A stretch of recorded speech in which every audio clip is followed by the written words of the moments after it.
اخرجہ الحمیدی فی مسندہ والبیہقی فی السنن۔ ابن طاووس رضی اللہ عنہ اپنے والد سے بیان کرتے ہیں کہ رسول اللہ صلی اللہ علیہ وسلم نے حضرت عبادہ بن صامت رضی اللہ عنہ کو صدقات کی وصولی پر عامل مقرر کیا اور اسے فرمایا کہ ابو الولید اللہ تعالیٰ سے ڈرتے رہنا، کہیں ایسا نہ ہو کہ روز قیامت اپنی گردن پر بلبلاتا ہوا اونٹ اور ڈکاریں مارتی ہوئی گائے اور مومیائی ہوئی بکری اٹھا کر لے آئے جو تو نے خیانت کر لی۔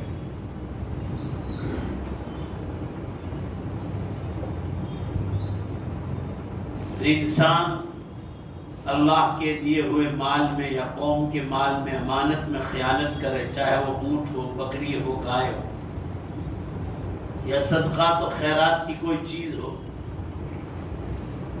تو فرما رہے کہ یہ جانور قیامت کے دن چلاتے ہوئے آئیں گے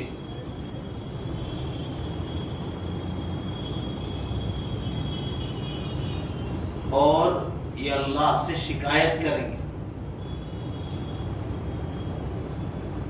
اگر جانور نہیں ہے، مال ہے، تو یہ مال بھی اللہ سے شکایت کرے گا۔ خاص کر اللہ کے راستے میں دیے ہوئے مال کو اپنی ذاتی خرچ میں استعمال کرنا، اس کے لیے بڑی دھمکی اور سخت وعید آئی ہے۔ اللہ تعالیٰ حرام مال کھانے سے حفاظت فرمائے۔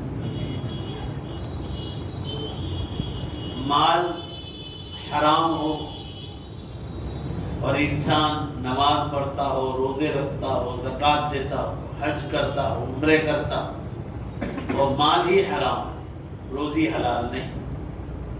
قرآن پاک میں ہے کہ حلال روزی بنیاد ہے پوری عمارت کی، عمارت مضبوط ہوگی حلال روزی پر، تو یہ ساری نیکیاں برباد ہو جائے گی روزی کے حلال نہ ہونے پر۔ روزی کا حلال ہونا اسلام کی مین بنیاد میں، اس لیے قرآن پاک میں ایک جگہ پر فرمایا یا ایھا الذین آمنوا کلوا من الطیبات، اے مسلمانوں حلال روزی کھاؤ، واعملوا صالحا، پھر نیک اعمال کرو تو وہ نیک اعمال اللہ قبول کرے۔ کیونکہ بدن میں دوڑنے والا خون اگر حلال ہے، اس کے بعد اگر نیکیاں ہوئی ہے تو وہ نیکیاں اللہ قبول کرے۔ اگر بدن میں دوڑنے والا خون حرام ہے یا شک والا ہے اور پھر آدمی نیکیاں کرتا ہے تو یہ سارے اعمال اللہ کے یہاں رد کر دیے جاتے ہیں۔ اس لیے آپ صلی اللہ علیہ وسلم نے صحابی حضرت عبادہ بن صامت رضی اللہ عنہ کو زکوٰۃ صدقات کی وصولی کے لیے مقرر فرمایا تو ان سے تاکید فرمائی کہ اللہ کا مال ہے، اس کے بارے میں ڈرتے رہنا۔ یہ عبادہ بن صامت رضی اللہ عنہ وہ صحابی ہیں جو حضرت رمیثہ رضی اللہ تعالیٰ عنہا کے شوہر ہیں۔ حضرت رمیثہ جن کا اکثر قصہ میں آپ کو سنایا کرتا ہوں کہ یورپ میں سب سے پہلے اسلام حضرت عبادہ بن صامت اور ان کی بیوی حضرت رمیثہ جو ام حرام سے مشہور تھی، ان کے ہاتھ سے اسلام یورپ میں سب سے پہلے پھیلا۔ سب سے پہلی جماعت آپ صلی اللہ علیہ وسلم کی وفات کے بعد 35 برس کے بعد اگر یورپ گئی ہے تو حضرت عبادہ بن صامت اور ان کی بیوی حضرت رمیثہ کی جماعت، یہ وہ حضرت عبادہ بن صامت۔ حدیث شریف میں علماء فرماتے ہیں کہ اللہ کے مال میں خیانت کرنا منافق کی نشانی، نیز اس کی سنگینی کا اندازہ اس حدیث سے لگایا جا سکتا ہے کہ اس سے بڑھ کر کون سی رسوائی اور بے عزتی ہو سکتی ہے کہ قیامت کے دن انسان کے سامنے خیانت کرنے والے نے اپنی گردن پر اونٹ یا گائے یا بکری یا تینوں قسم کے جانور اٹھا رکھے۔ جانور اگر میں امانت میں خیانت کی ہے تو اونٹ اٹھایا ہوگا اس نے، سر بکری اٹھائی ہوگی، گائے اٹھائی ہوگی، جیسے جیسے جانور میں خیانت کی ہوگی قیامت کے دن ویسا جانور اٹھا کے گھوم رہا ہوگا، اور یہ جانور اپنی اپنی آوازیں نکال رہے ہوں گے، لوگ سمجھ جائیں گے کہ یہ اللہ کے راہ کے جانور کو مال میں خیانت کرتا تھا۔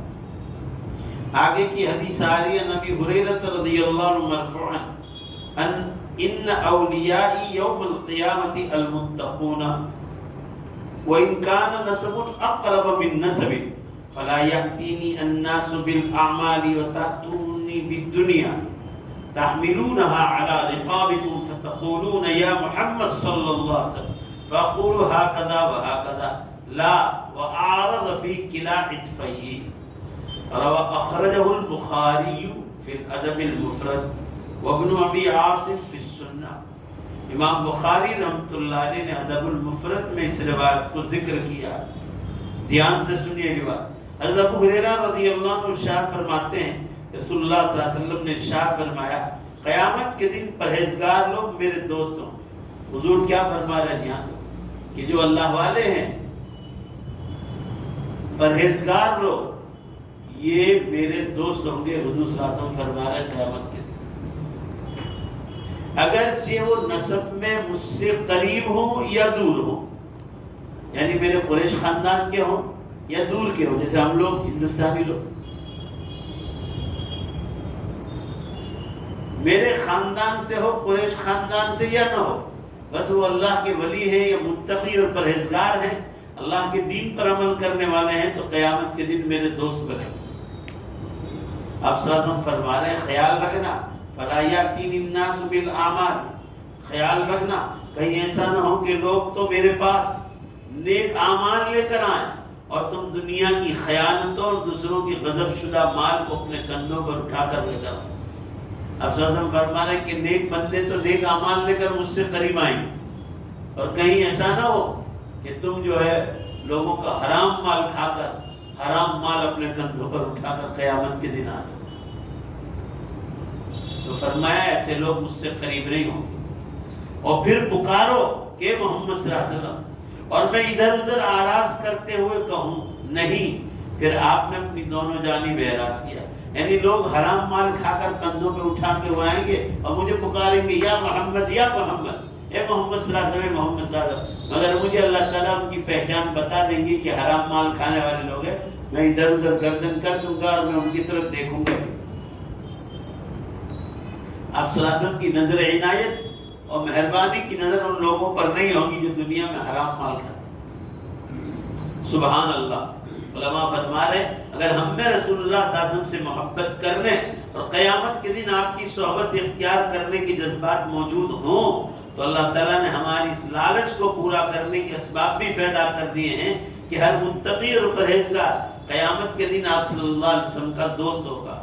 آپ صلی اللہ علیہ وسلم کی ولایت کی بنیاد حسب و نسب پر نہیں، آپ صلی اللہ علیہ وسلم کسی کو اپنے قریب رکھیں گے اس لیے نہیں کہ آپ قریش خاندان کے، سید خاندان کے، صدیقی ہیں، علوی ہیں، عمری ہیں، عثمانی ہیں، چاروں صحابہ سے آپ کا تعلق، فرمایا اس نسبت پر حضور صلی اللہ علیہ وسلم سے قریب نہیں ہوں گے، ایمان اور اعمال کی بنیاد پر حضور سے قریب۔ بھائی زور سے بولو نا، بات سمجھ میں آ رہی ہے؟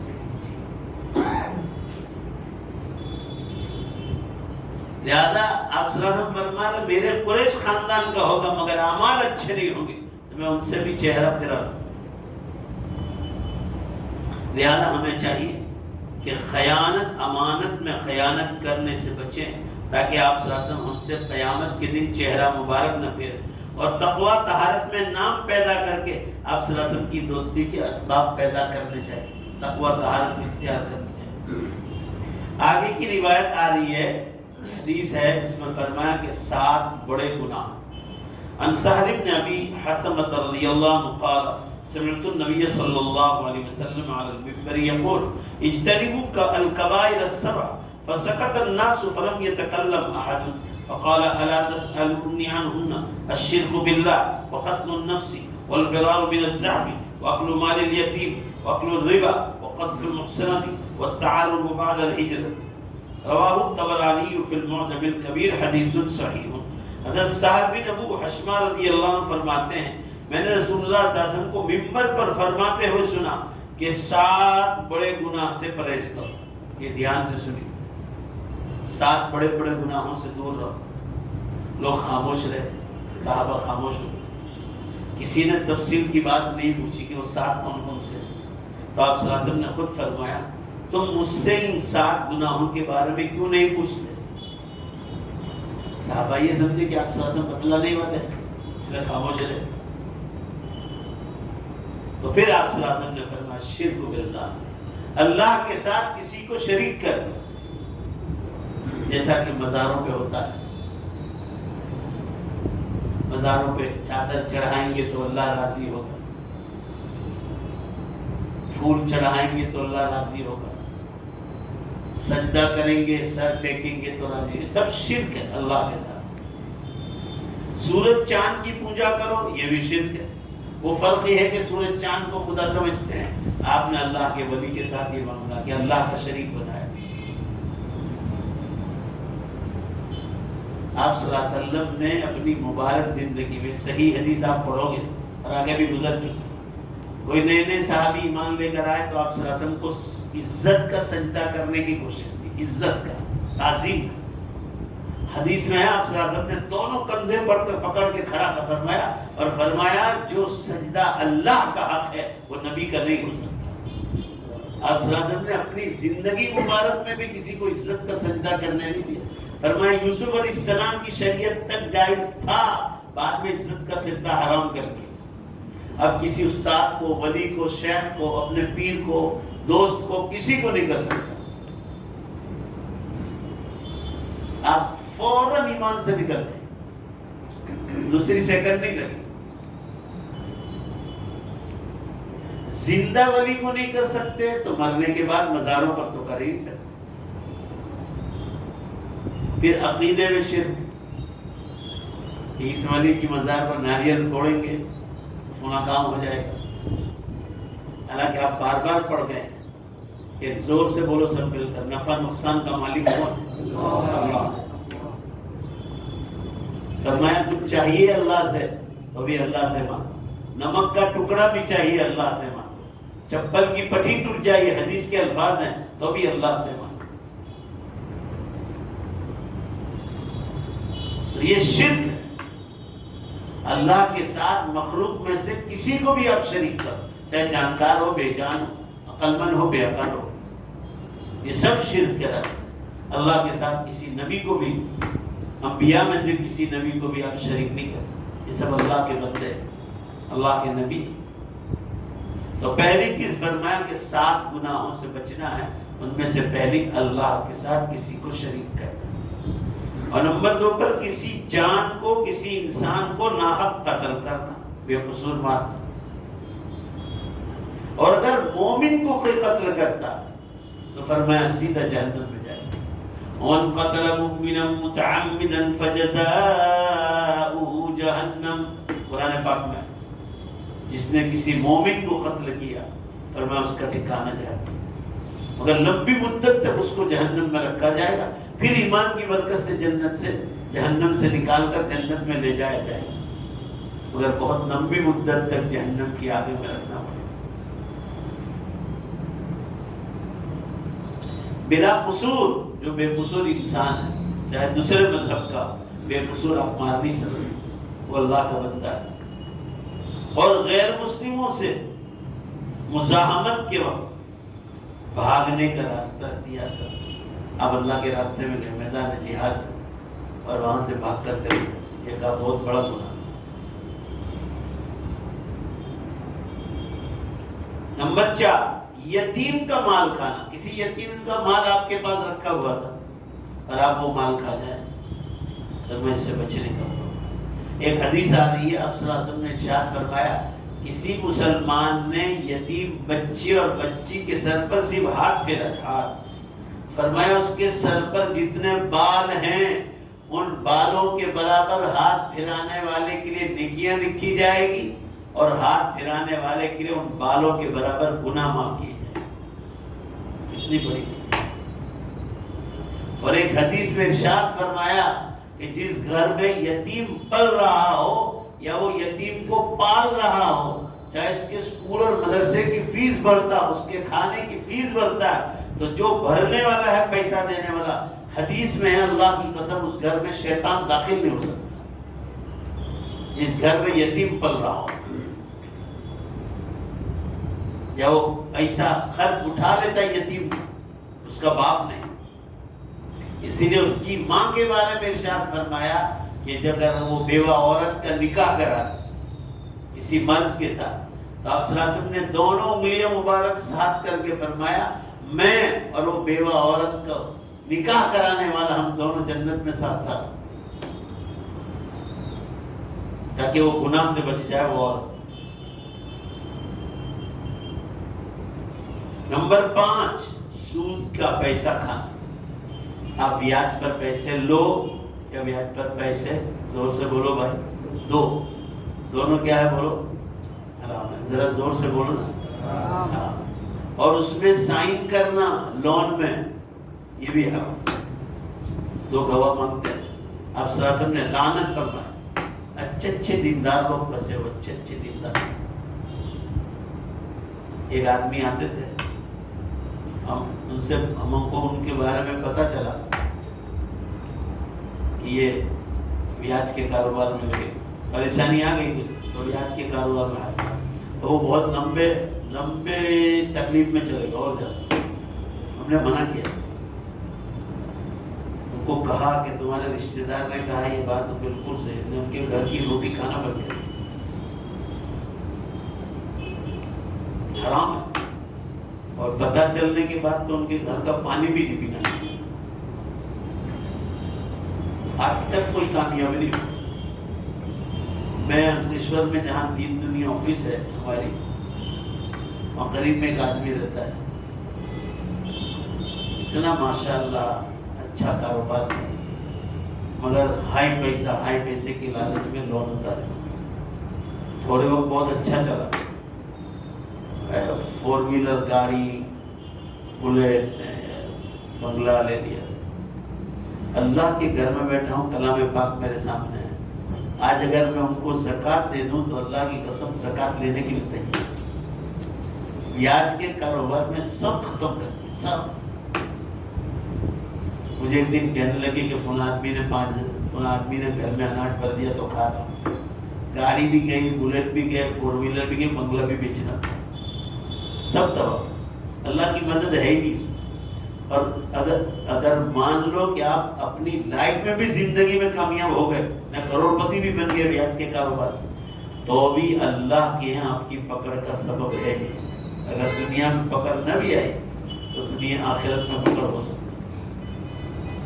اس کے بارے میں پورا قرآن پڑھ لو علماء سے پوچھ لو. کسی جگہ اللہ نے لڑائی کا چیلنج کیا. ایک ہی جگہ زنا کاری کتنا خطرناک گناہ اس پر جہنم کے فیصلے آئے کہ بہت لمبی مدت تک زنا کاروں کو جہنم کی آگ میں رکھا جائے گا. یہ الفاظ ہیں. مگر بیاج کے کاروبار والوں سے کہا کہ اللہ کا فَأْذَنُوا بِحَرْبٍ مِّنَ اللَّهِ وَرَسُولِهِ. اللہ کا چیلنج ہے لڑائی کا ان لوگوں سے جو بینک کی لون یا بیاج کے کاروبار. میں ہمیشہ کہا کرتا ہوں لوگوں کو ہر جگہ دنیا بھر میں کہتا ہوں.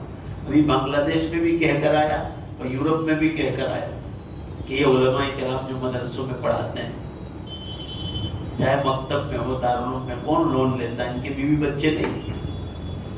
ہر زمانے میں یہ آپ کے لیے سیمپل اور مثال ہے. زندگی گزارنا ہو تو آدمی سیدھی سادی روٹی کھا کر بھی زندگی گزار سکتا ہے مگر وہ حلال ہونی چاہیے. وہ جو آدمی کا تذکرہ کر رہا تھا ان کے 7 کروڑ روپے بینک میں پھنسے اور بینک نے ہاتھ اٹھا دیے. خود کے 7 کروڑ بھی گئے. ابھی رمضان سے پہلے انہوں نے قصہ سنا. میں کہا میں آپ کو بار بار کہتا اور آپ یہ کام سے سن کر یہ کام سے نکال دیں. یعنی اناج اور غلہ بھی گھر میں مشکل سے آتا ہے. ابھی 6,000 یا 7,000 کی نوکری پر ان کو کسی نے رکھا. ٹھاٹ سے رہنے والا. یہ میرے آنکھوں کے سامنے کا واقعہ.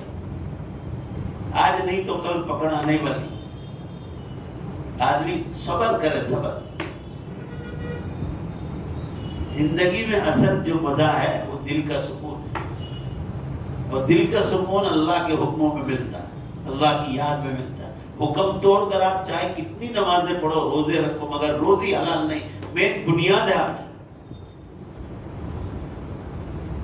اسی لیے فرمایا سود سے بچو. یہ 7 گناہوں میں ایک گناہ ہے. اب وہ چاہے پرائیویٹ لوگوں سے آپ بیاج پر لو یا بینکوں سے لو یا کسی اور سے لو، ہر حال میں حرام حرام۔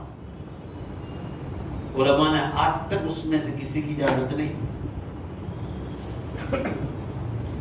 نمبر 6، پاک دامن عورتوں پر تہمت لگا۔ جو عورت پاک دامن ہے اور آپ کہو کہ یہ نالائق عورت ہے۔ عورت کا ذکر اس لیے کیا ہے، اس کا یہ مطلب نہیں کہ آپ پاک دامن مرد پر لگا سکتے ہیں۔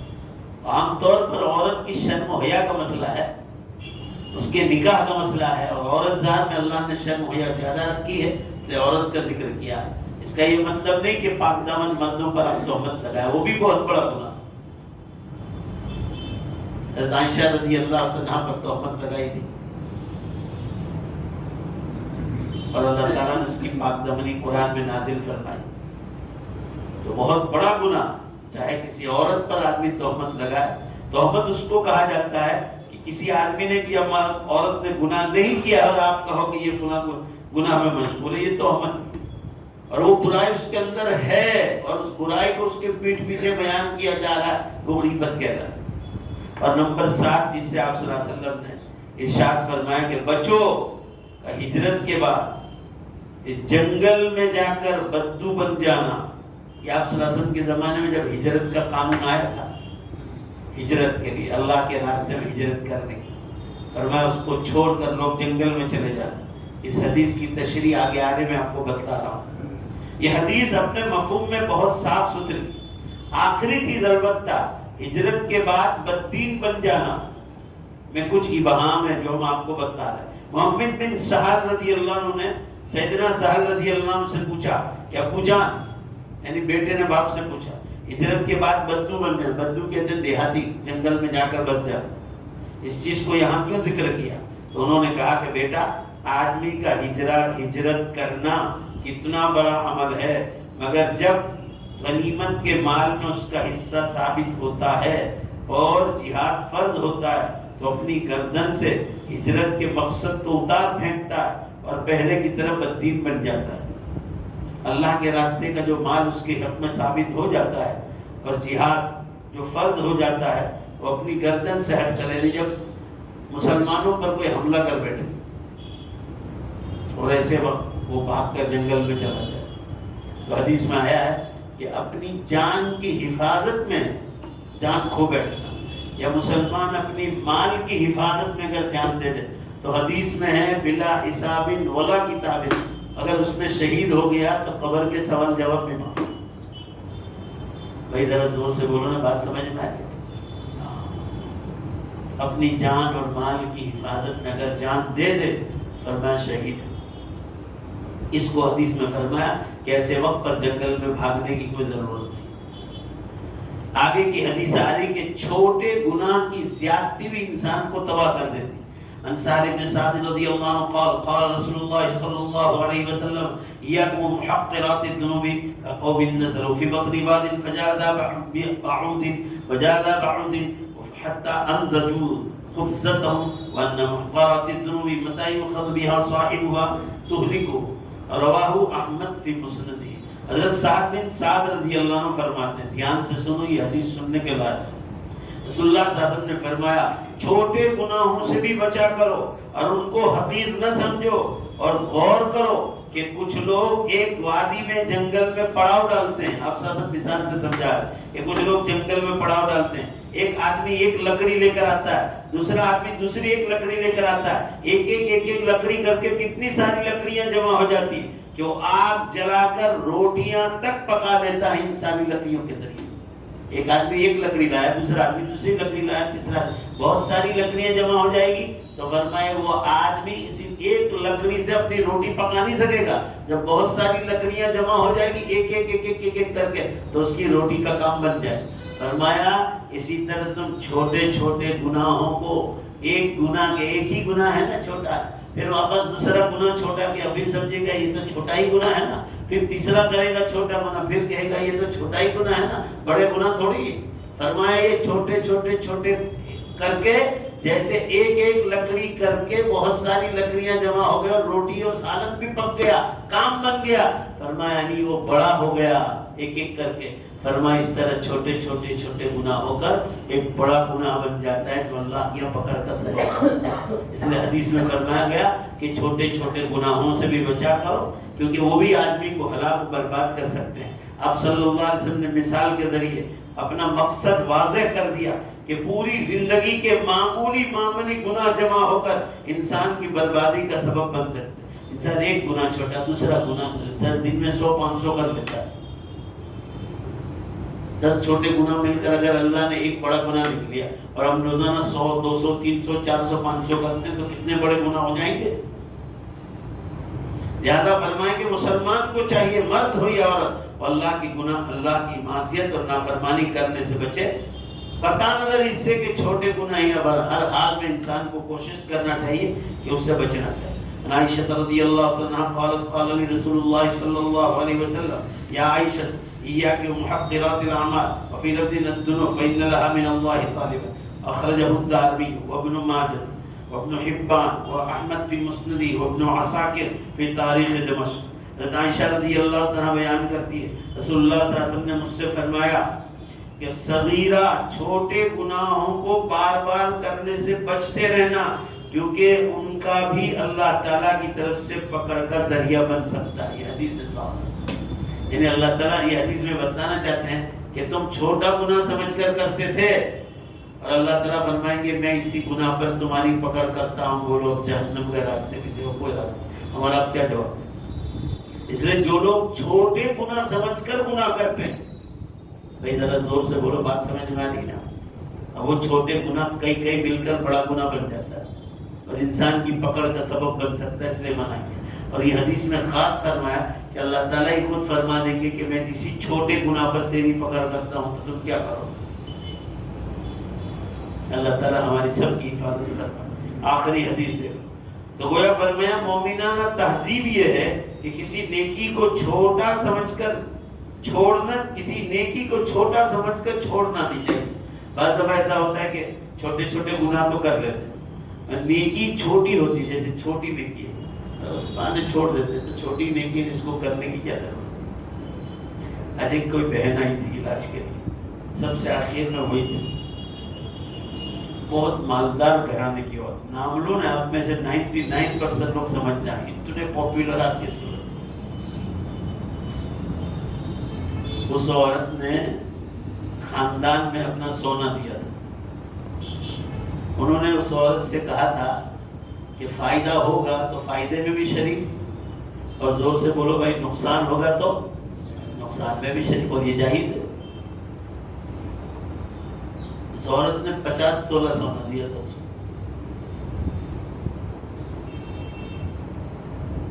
تو وہ فائدہ ہوا، سب نے تقسیم کر لیا. وہ فتویٰ لکھ کر لائی تھی میرے پاس. میں نے کہا میں فتویٰ صحیح سکے والے کام میں جائز ہے یا ناجائز وہ کیسے کہوں گا؟ مفتی صاحب جو کہیں گے وہی کہوں گا، مگر وہ ماننے والے نہیں. تم صحیح سکہ کر کے فلاں مفتی کے پاس جاؤ، فلاں دارالفتہ میں جا کے تو ہی وہ مانیں گے. یہ تو ان کے کان ہلنے والے نہیں. تو نفع تو بات کی بات. وہ جو مونڈی وہ بیچاری نے دی تھی 50 تولہ سونا، آج کل کتنا بھاؤ ہے اندازہ؟ 65 تو کتنا ہوا 50 تولے 30 لاکھ ہوئے. 5 30 ہاں 32.5 لاکھ گھر کے لوگ کو لیا. اور اس لڑکی نے کہا کہ یہ میرا مال دے دو، یہ تو بہت بڑا گناہ ہے، اللہ کے پکڑو. تو اوپر سے ان کو کیا کہا مانو، کہا یہ تو بہت چھوٹے چھوٹے گناہ، ہم تو بڑی بڑی نیکیاں کرتے ہیں. اب سوچو سے کتنا اللہ کا ڈر نہیں، پیسہ دینا پڑتا ہے، لوگ ایسی حرکتیں کرتے ہیں. آپ صلی اللہ علیہ وسلم کی حدیث میں ہے وَلَوْ قَرِيبًا، کہ کسی کا مسواک رکھو، مسواک اگر بغیر اجازت کے استعمال کیا ہے تو اللہ اس پر بھی پکڑ کر سکتا ہے. مسواک کی لکڑی استعمال نہیں کر سکتے بغیر اجازت کی، اور لینی ہے آدھی ضرورت ہے، جیسے سفر میں بھول گئے تو آپ اجازت لے لیں، آدھی توڑ کر آپ کے دانت صاف کر لیں، مگر اجازت لائے. آسان کام نہیں.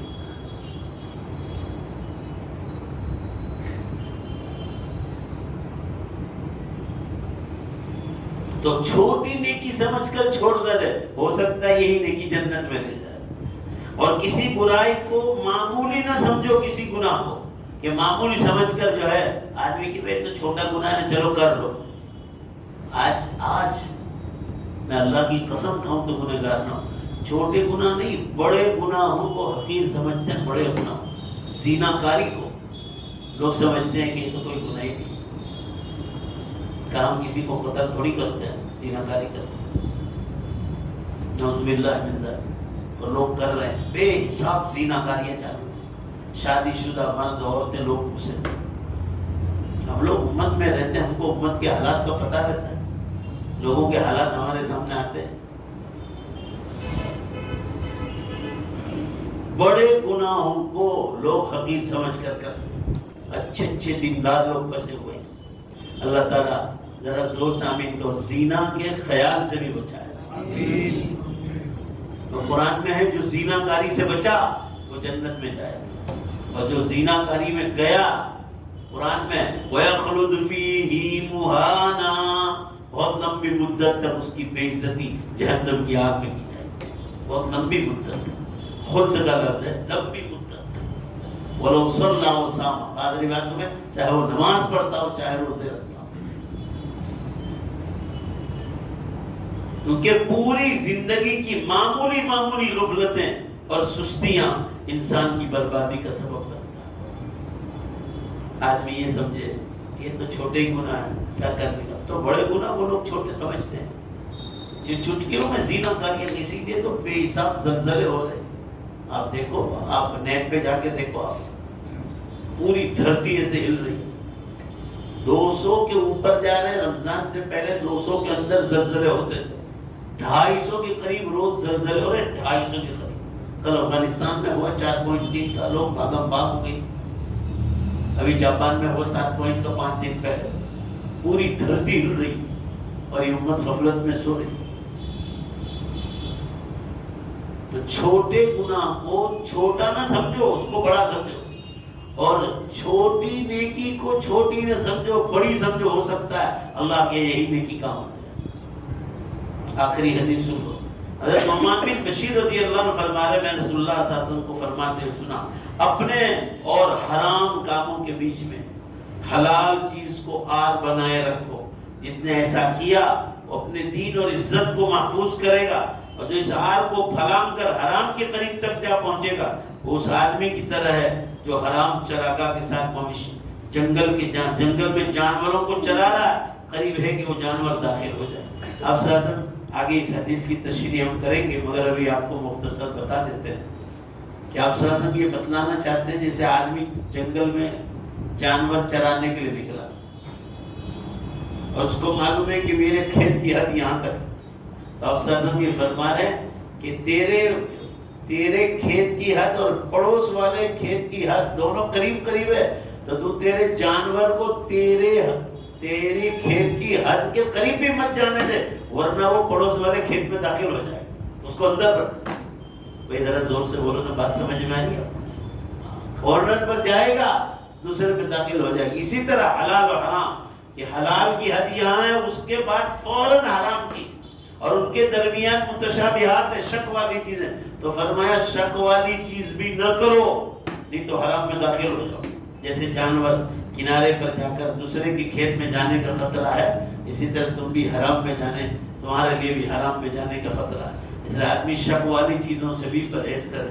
اللہ تعالیٰ ہمارے اس امت کے جوان لڑکوں کی، لڑکیوں کی، امت کی سب کی حفاظت کرے۔ جیسے میکناڈورس میں کھانے جاتے ہیں، یہ عیسائیوں کا ہے، یہودیوں کا، وہ کرنے والے زیادہ تر کفار جو کام کر رہے ہوں، وہ کیا بسم اللہ رسول دباتے ہو گے، بسم اللہ اللہ اکبر پڑھے،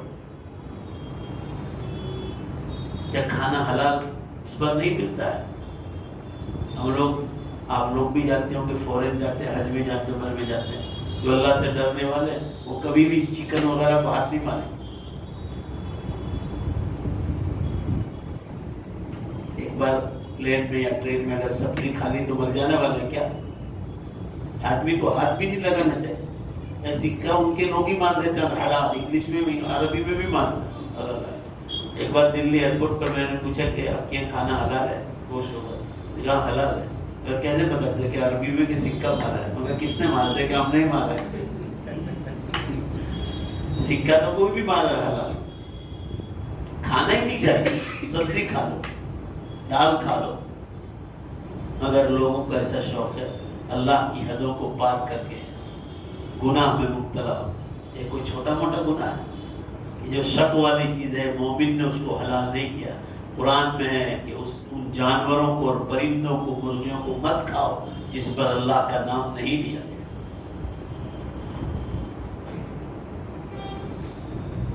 اللہ تعالیٰ شان و میرے آپ کے بیٹھنے کو قبول فرمائے، اللہ ہمیں ان باتوں پر عمل کی توفیق عطا۔ ہم سب باہر بیٹھو، آپ وہاں چلے جاؤ، وہاں باہر۔ آپ کہاں چلے گئے تھے؟ یہاں عشاء میں رہنا چاہیے، آپ کو جاؤ باہر بیٹھو۔ یہ ہریانہ سے آئے ہیں اور ایک مدرسے کے چندے کے سلسلے میں آئے ہیں۔ آپ حضرات ان کو للہ زکوٰۃ صدقات و خیرات سے امداد فرما۔ ایک سب آنے والے تھے، وہ پہنچ نہیں پائے ہیں۔ درود شریف پڑھ لے، دعا کر۔ بسم اللہ الرحمن الرحیم، الحمدللہ رب العالمین والعاقبۃ للمتقین والصلاۃ والسلام علی خیر خلق محمد وآلہ وصحبہ اجمعین۔ ربنا آتنا فی الدنیا حسنہ وفی الآخرۃ حسنہ وقنا عذاب النار۔ اے اللہ سب کی گناہوں کی بخشش فرما۔ اے اللہ چھوٹے گناہوں کو چھوٹا نہ سمجھے ہم، اور اس کو بھی بڑا سمجھے، تاکہ اللہ ہم اس گناہوں سے بچ پائیں۔ اللہ ہمیں ایسی توفیق عطا فرما، اور نیکیوں کو چھوٹی نہ سمجھیں، اس کو بڑی سمجھ کر کریں۔ اے اللہ اپنے فضل و کرم سے ہمیں نیکیاں لوٹنے کی توفیق عطا فرما۔ اے اللہ ہمیں لمبی عمر عطا فرما، نیک اعمال کے ساتھ، تندرستی کے ساتھ، گناہوں سے بچاتے ہوئے، تیرے دین کا کام کراتے ہوئے۔ اور مولا جب دنیا سے جانے کا وقت آ جائے، ہم سب کا خاتمہ ایمان پر فرما، پوری امت کو ایمان پر خاتمہ نصیب فرما۔ اے اللہ امت بہت دور جا رہی ہے، قیامت کے قریب کا زمانہ ہے، بڑی نشانیاں شروع ہو گئی اور یہ امت غفلت میں سو رہی ہے۔ اے اللہ امت کو جاگنے کی توفیق عطا فرما۔ اللہ قیامت کتنی قریب ہے، ہم لوگ رمضان کرتے تھے، رمضان بھی نکل گیا اور عید نکل کر آج 20 دن ہو گئے اور پتہ بھی نہیں چلا ہے کہ رمضان گزرنے کو اتنا وقت ہو گیا۔ اللہ ٹائم میں سے آپ نے برکت اٹھا لی اور یہ امت غفلت میں سو رہی۔ اے اللہ ہمیں آخرت کی تیاری کی توفیق عطا فرما۔ آخرت باقی رہنے والی دنیا ہے اور دنیا فنا ہونے والی دنیا ہے۔ اے اللہ باقی رہنے والی دنیا کی تیاری کی توفیق عطا فرما۔ اللہ حلال روزی کھانے کی توفیق عطا فرما، حرام اور شک والی چیزوں سے حفاظت فرما۔